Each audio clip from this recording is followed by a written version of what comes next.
many positions started. So we did knee on the belly, how to mount, how to get knee on the belly, how to get the back. But now we're going fully on mount. Like, first we're gonna start with side control, but we're gonna review how to get something like 2 types of top mounts, or 2 types of ways to get to top mount, and then we're gonna focus on escapes. All right, escapes from the mount. And then next week we're gonna keep going with mounts, like with submissions and all of that. All right, everything that has to do with mount. So I'm gonna show mine first. This is definitely probably my favorite way to mount. Usually I'll have side control here. And we don't want to make this mistake of doing this, or of course, right? Because the person will close half guard. My favorite way to mount that works a lot with either flexible people or with people that are very strong with like guarding their bellies, so I cannot slide my knee. It's making sure they don't see what I'm gonna do. So I usually bring my hips down. So I'm right here, right? If the person has a frame and they're defending really well, I need to make sure I'm next to their armpit. So I'll use my hips and push the arm back. And I'm gonna close my leg here, right? I don't want that arm like preventing me from doing what I need to do, because I need that arm away.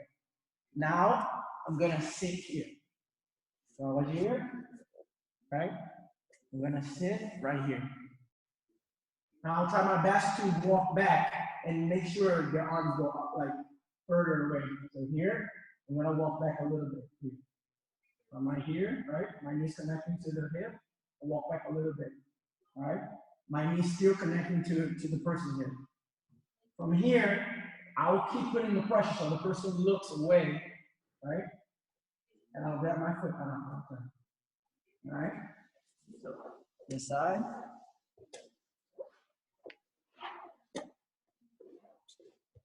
So I'm right here, right? Can everybody see it? All right? So I'm right here, I'm putting pressure. Look, my knee's connected to the hip, right here. See how the person is defending? It's really not possible for me to do anything else, like, but I want to mount. So what I'm gonna do, the person can't see what I'm doing. I'm gonna grab my feet, right here. And I'm gonna use it to guide myself to the mount, right? Right here. I got the mount. It's really easy and you catch people by surprise. Like, it really works. It works really well. So grab your feet, right? You're putting pressure. Grab your feet. Guide your feet to where you want it to be. You don't need to be flexible. I'm not flexible at all. So anybody can do this. If you feel like it's too painful, walk a little bit up. If you're here and you feel like, oh man, I'm not gonna be able to do it, walk up, right? Keep the pressure, hold. It doesn't matter if he touches the hips, because all I don't want to do is go here, because the person is gonna close half guard. But if I'm right here, there's no way the person can close a half guard. So from here, grab the feet,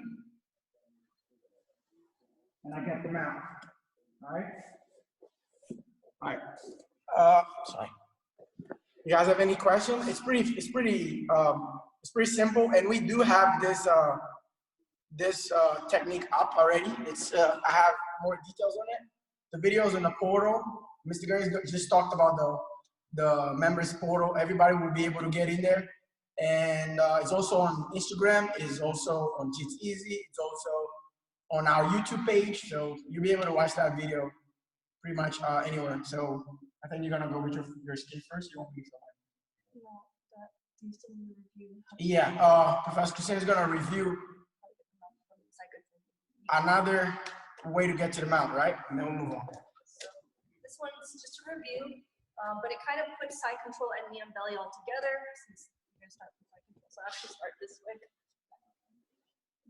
All right, so, and starting from side control, which is gonna lead to knee and belly, which is gonna lead to the mount, frame, everything here. I'm blocking the side that's closest to me, so not far side, but near side.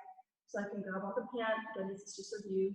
Blocking the knee with my elbow, so I can get my knee all the way up, so I get to my knee and belly. Now, typically when I want to go to mount, I won't posture up like this. I'll actually stay low. So when I stay low, I'm here. And I can hug. Again, it doesn't have to be like the tightest, but I do want to make sure that I maintain. Again, look how my knee is already off the mat here. So I stay up on here, and I can get my 2 points after 3 seconds.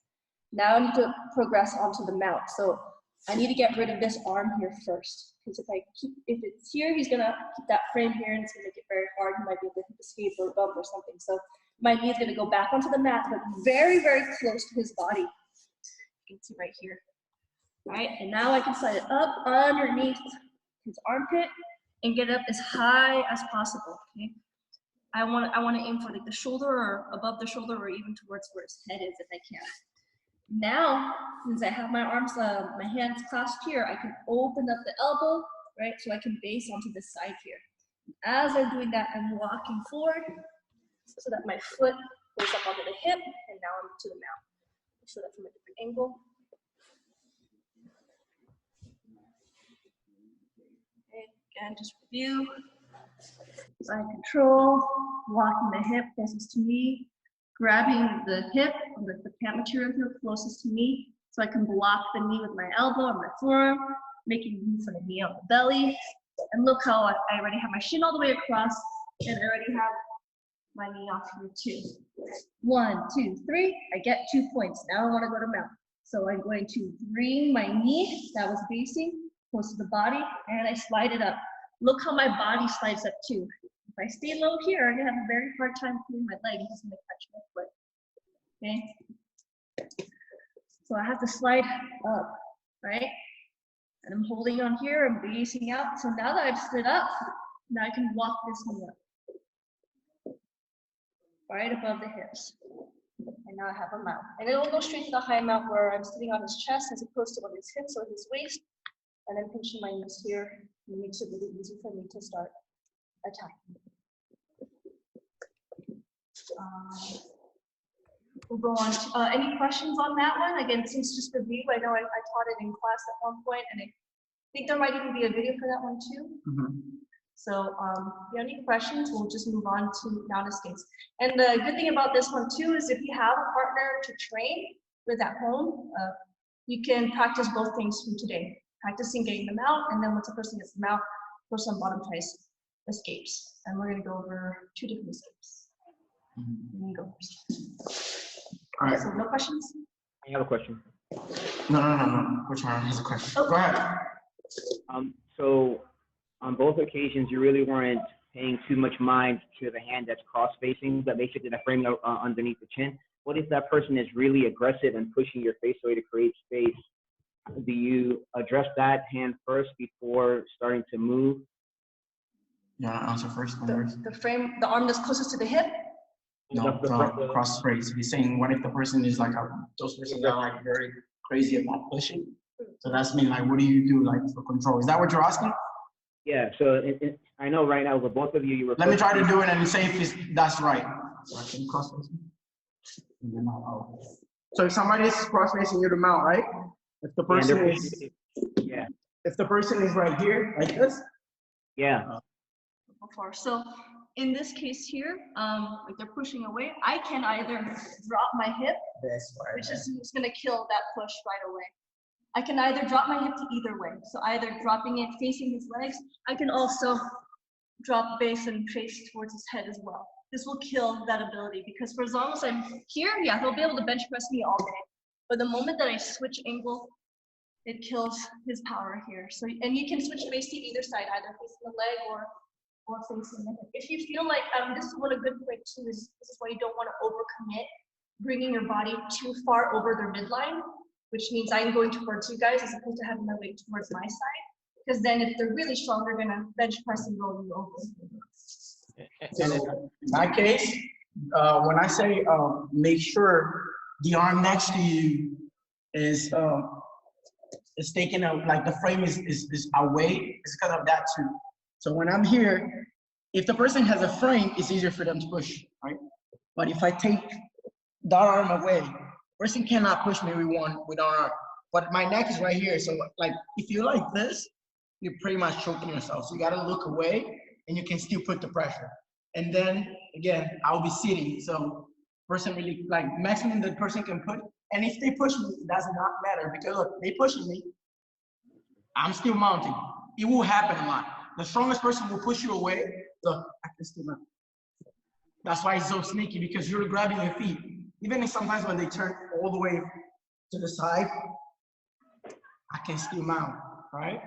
As long as you don't fall backwards, you can still mount. So that's why it works so well. Also, another thing you can keep in mind too is if they are super strong, if they are able to get their arms fully extended, then this is a really good opportunity to start attacking the arms.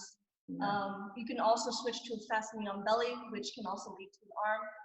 So generally people won't extend all the way, but it does happen, in which case you're trying to create a scramble. So you should be prepared for that, but if you can get before the arms are fully extended, dropping the hips would be a good way to like nullify that. If the arms are all the way extended, then you can definitely move on to something else, because if they're extended here, their ability to hip up is also not going to be as strong. So you're going to have to play around with different reactions and different timings too. Sometimes if you go a little too late, you know, it's going to be something else, or if you go too early, you might have to do something else as well.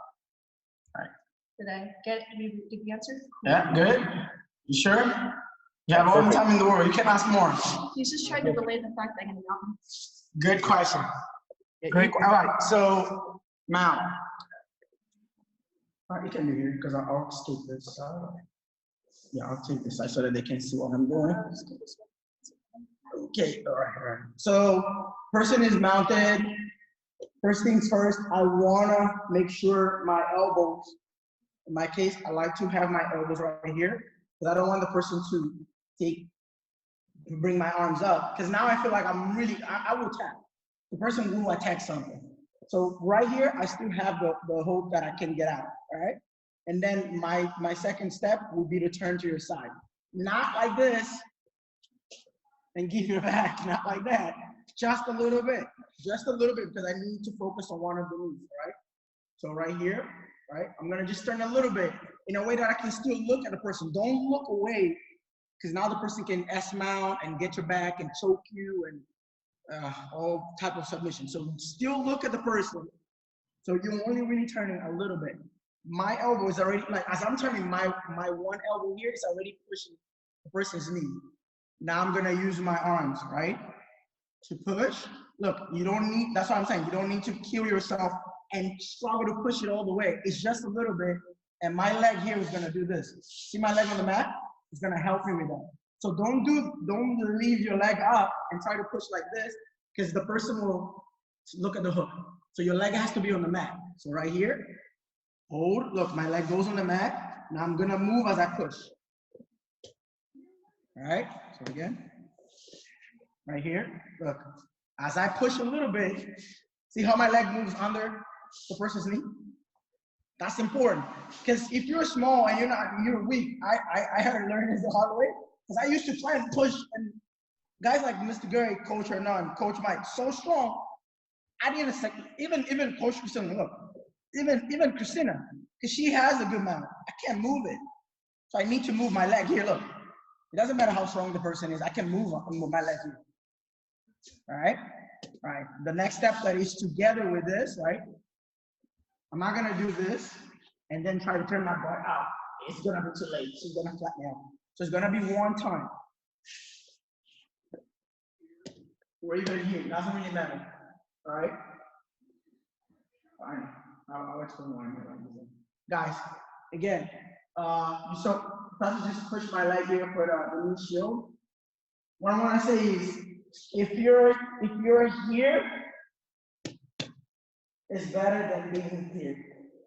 It's better than me here. All right? At least that's my view on it.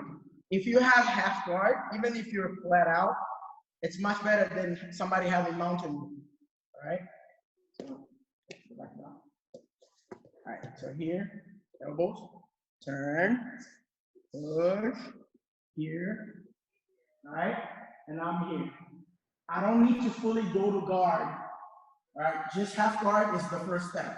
Now, then I can find a little bit more, take my leg out, close, all right, so one more time.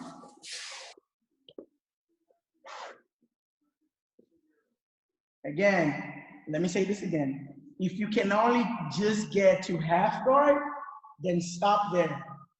All right? The goal is, I like to get guard because it's the best place to reset because you get to breathe a little bit. But if you can only get to half guard, good. Getting to half guard is already surviving. It's already being in a better position than the mount. All right, so here, turn, push, move your leg, turn, and frame. My leg comes in and out. All right. If I feel like the person is still putting pressure and I can't really go, then I'll probably stay here and start doing like different things. Here, all right? But if I feel like the person is here not putting too much pressure and I can take my leg out, I'll close guard and I'll rest here. I'll reset everything, all right? If I was suffering, I'll breathe, then I'll restart again. Do not commit the mistake to do this. I'm out. Now you're back again, all right? Again, take your time. If you're in a position where you were suffering, make sure you take your time now to start attacking again. You just got out of a really bad position. It's like some people, if they get you back, you just got out, close guard or do something that will allow you to breathe and collect your thoughts. Don't just fully, okay, let me go now. Don't do that. Because the person will probably have like the upper hand because you're still like your brain's still stressed on the position that you were in. All right. If you guys have any question, go ahead. If not, professor's gonna show her a way to get up. What are you doing to keep her from just standing up or pulling away when you go from Standing half guard up. to close guard? Standing up. At the end? Standing up, right? That's what you said? Talia, can she hear us? At the end or? Talia, can you hear us? I hear you now. All right. So what did you say? I was asking, what are you doing to keep her from either pulling or like standing up and getting out of your guard? Because it looks like she has some space to move. If I move myself back, I'm giving him what he wants. What I want. That's exactly what I was about to say. If No, from you half guard to close guard. Wait, so from here? You mean here? Yeah, so you, yeah. If I stand up. If she stands up, it's good for me. It's good for him, yeah. So if you're on the bottom, I never want to stand up. So that's actually a really common reaction for the person on top is because I know I don't want to be inside this close guard. So I'll either prevent the close guard or if I know that I can't stop it, I'll stand up. Yeah, so it's good for you. You know, then you get to just get your grips again and now maybe pull guard back at this time and I will do a takedown. In either scenario, you as a person on bottom are going to be a lot safer as opposed to because you don't have my weight or my pressure on you anymore. Yeah. Now you're going to be forced to play a different guard. Yeah. Again, open guard or maybe you're going to try to pull again. Or if you want to stand back up, like Junior said, that's going to be your best opportunity because you don't have my weight on you anymore. So if I decide to stand up, which is only likely if one, I want to avoid the closed guard. Yeah, somebody's scared of the closed guard, they won't. Yeah, try and pass a different way. It's going to be better for him. Again, for as long as his guard's going. Because if he also just relaxes and stand up, I might, no sense. Yeah, I'll like knee cut or do something else. So he still has to maintain frames at the very least. Right. So you get that if you're on the bottom and they get up, you know, I mean, you're going to work a little bit more to get grips again and then pull and make some type of guard again. But if they get up because they don't want to be in your guard, you know, that's good for you. Because again, remember where it started. It started on them on top mount on you. And mount, it is really not a good place to be. Like somebody mounting you, it is never cool. All right? So as long as if they prefer to just walk back and they don't want to be in your half guard, okay, fine. You know, get up if you want, make grips again, pull or do a takedown, you know. Make sure you also remember what you did before. If they pass, that means maybe you pulled or maybe they swept you, you know, so make sure you have it on your mind what happened. That's what I'm saying. Take time to recollect your thoughts. Don't just go, oh yeah, they got up, oh now I gotta go as crazy as now. Take your time, you know, because that means the person that got to mount you, they're a good opponent. They're a worthy opponent, you know. That's at least how I think. Somebody get a position on me, I think that they're good enough to do that. They're smart too. They're not stupid. So I'm gonna take my time. So if you don't have no more questions, thanks, Talia. I'll let Professor go with her escape. Good. All right. Okay, so last one, this is just a basic UPA, teaches for the kid, like this is like the first escape that everybody learns either as a white belt or as a kid, right? Really utilizing your hips and knowing what your feet are doing. But the specific way that you really want to learn how to do this, maybe with the kids, you're like, oh, trying to get their hands to the mat, make them off base. But the more realistic way that's going to happen is when someone's actually trying to attack your collar. So that's what we're going to be starting, okay? So right here.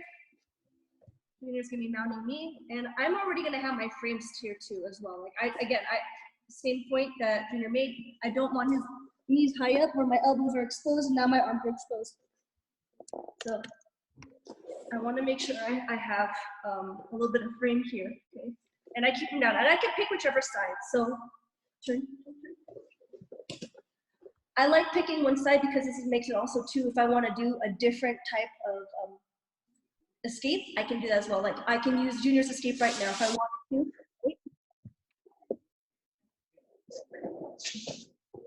But this also prevents him from getting up, right? I'm preventing a knee from coming up. I'm also preventing him from taking my back here too, because my forearm is blocking his hip here. His elbow is blocking the hip here. I'll turn a little bit. See, so I can pick a side, and this is fine. So when he realizes that he can't move up anymore, sometimes this means that he's going to start, he's going to start trying to drop down, and he's going to start trying to attack a collar, right? Like trying to get a cross choke, or maybe he's going to use this for something else. And if I let him get to this point, it's already too late. It's when the first grip goes in. So if I'm here and he puts a collar or hand in my collar, right away, the first thing I need to do is to like break that arm down. So I'm just going to find the bend, and I just need to pull very, very tight. It doesn't have to be the strongest, but just something so I can pull down. So now I can get to any material I can get here, right? I can grab the armpit. I like the back of the gi because now it's easier for me to pull down and make everything tight for me, okay? Now, of course, since everything is on this bias here, that means I have to trap the foot on this side. So everything that's trapped on this side, this is the side that I'm gonna go. I have to make sure I'm also not chopping the other foot on the other side. Now I'll be stuck myself. So the other foot has to stay between his feet. Okay. And from here, everything's just really, really tight.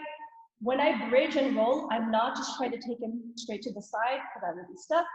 I want to go kind of like an L. I'm gonna bridge forward first and then over my shoulder. So again, I can't just go sideways and I can't just go straight over, because I need to make him post this way first, so he can't post the other, right? So from here, going down, I bridge towards my head first, and then okay?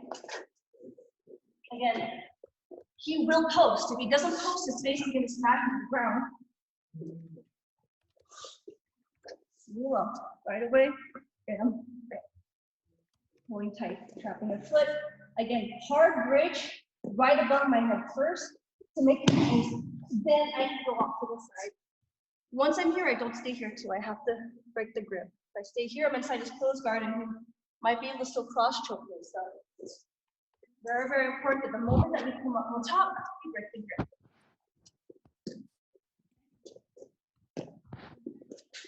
Super easy, super basic. Frame, then again, I'm gonna grab whatever I can right away. And also too, we teach this to the kids. It's called like a crocodile skin or crocodile neck. Tuck your chin in and really flex your neck, because this will help to, well, right away. Okay. I do remember Upa being the first one I used, and as a white belt, I struggled a lot with it. And then when I found out how to trap the leg to get out and out, that's the one that I use the most. So you might use the Upa to escape if that fits you, because maybe you have a hard time using the leg. For small people, yeah. Like if like Talia's on top of me, and when you're a white belt, because everybody's watching the technique, and you always want to do it, and people always mount you. So it's like, okay, we know this, we know how to trap one arm. They all know that. So it starts getting really hard to use it, because now everybody know. I feel like as you go up, like higher belts and people that train more, if they're not beginners, they know what you're going to do. They know, oh no, they trapping my leg. Not so much that I started, even when I was a white belt, I started doing this. I started opening my knee, and that stops them from from doing so. I think trapping the leg is also my favorite. Trapping the leg is what I've been using since I was a white belt, and I still use it to this day. Everybody. But there are some people where trapping the leg doesn't make sense, or they feel like it's take too long, and they feel stronger doing the upa. So, and again, there's proper place and time. Sometimes we're trying to do trapping the leg when really they need to be doing the upa, and vice versa. So, mess around with both of them. This is definitely one of those things where I say you need to know both, but you may not necessarily use both. You're most likely going to use the one that comes naturally or feels more successful for you, right? The one that's going to be like at the front of your tool belt because you're going to use it all the time, and the one that's going to be in the back of your tool belt, like maybe you'll use it, but you're going to use your go-to every single time, right? So, questions? First questions? Another comment I also want to make about that. I always say this. I just want to remind people why I use more the trapping the leg is because sometimes the mount is so the mount, or even sometimes side control, right, where you always try to go get the leg. Like when you trap a leg on half guard, it's a way to survive. Because sometimes the pressure from the mount is so much, it's so like you can't defend the person trying to choke you, or it's so bad that like when you get to that half guard and you get your even if it's just a little bit of your shin to defend yourself now and alleviate pressure is so much better. Like when you do the upa and you miss, it's bad.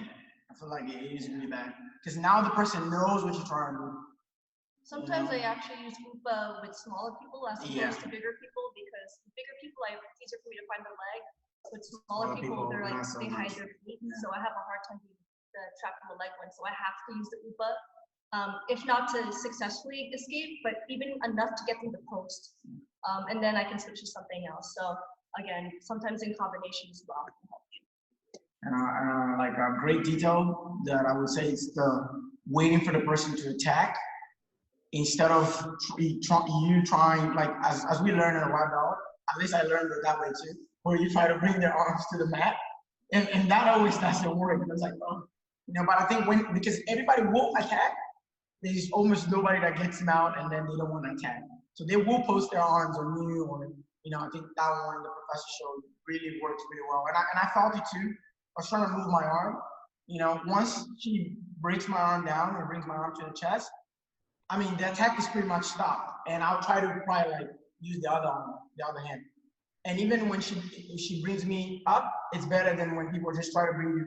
Because sometimes people are able to post that one and then open their legs. People get smarter, So I think bringing up, doing the L, as she said, is perfect. Because I went up, and the moment I try to do something, I was already in the air, turning and falling. So that I think that's a good technique to use. At least I'll keep that as my upa knee technique because I haven't done upa to bring person down. But that I would definitely use. That's very good, especially for us adults. You work well. Right. That's for today. Yeah, that's for today with the technique. So quite a bit. We kind of put 4 things in for you to read new things and one to review. So hopefully it's not too much information, but it's all. It's all fairly basic stuff. And again, if you're able to have a partner so that you can drill both, that means the moment that you try to get you start from side control and then you go to mount, the moment you get to mount, really try to keep mount and have the person try to escape, and then vice versa. Have someone try to mount you and then you escape. If it's a family member who doesn't know New Jiu-Jitsu, just have them sit on you. and then try your best. Just tell them like, just sit and don't let me move. Yeah. They will start catching up. People catch up to jiu-jitsu easy, especially with or do your best with the dummy on top of you. that one is hard. Might be a little harder. Like to me, it's like no, I'm putting no dummy on top. Dead weight, but at least the movement girls. So if or use your dog or a cat. No, it doesn't work. Maybe if your dog is big. No. Using the bridge back drills will be really good for that. So if you don't have if you don't have somebody to drill, at least drill, like bring your feet in close and going, bridging so you can turn your knees, at the very least. So if you can't actually drill the upa itself, you can do that. Or even practicing again without a partner, the leg movement of trapping the leg, Something important that I think we'll try to teach in one of the classes, and probably I was about to tell Mr. Gary anyways, or I was about to actually make the videos with Kristina and then just have it on the portal, and we will have them there. It's solo drills. We don't give enough importance to it. I mean, I know I don't, but when I do solo drills sometimes, and then you go do the position, the understanding is much better. Because you're doing the solo drills, it's like solo, like by yourself. So your body's understanding what to do without the person there. And when you do it with the person, it's much easier to do them. Like sometimes I show them when I teach triangles, like when you have to lift your hips, if you try to just, push it in and bring your hips up, people quite don't understand, they just, try to go without bringing the hips up. But if you do the solo drill, they see, oh, you gotta bring your hips as high as possible, where you try to bring your hips high. I think that helps a lot. Yeah, I'm definitely a big supporter, big pusher, like proponent of movement drills. Movement is key.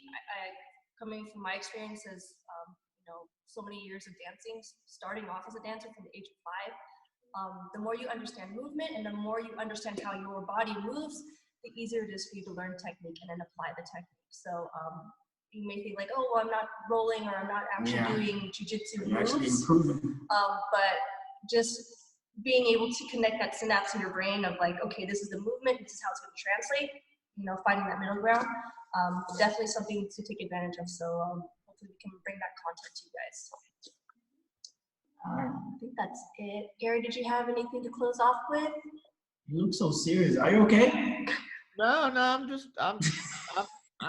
I'm good. But I did have one thing to add. Just Hernan, you were talking about what do you do when a frame is, pushing on, movable.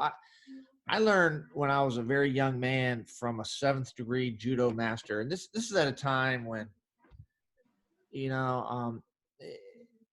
grappling was new. Not many people even knew or heard about jujitsu and judo. And he said to me something that stuck. And he said, Gary, anytime somebody puts a hand on you, there's an arm bar. And of course, I'm just a white belt. I'm all excited. I'm like, great, awesome. Of course, I couldn't relate. I couldn't like say, what do you mean? Or, oh yeah, you mean this or that, whatever. And now it's 20-something, 30-something years later, and I'm now that old man telling people, hey, if somebody puts a hand on you, there's an arm bar. So, think about that. Anytime somebody puts a hand on you, there's an arm bar, right? And maybe you just don't know what that technique is right now. But one day, maybe you will learn an application. You'll say, oh, I could have done this or I could have done that. So more important than what and how is just change your way of thinking. Just consider that. It's like a paradigm shift. Somebody touches you, there's an arm bar.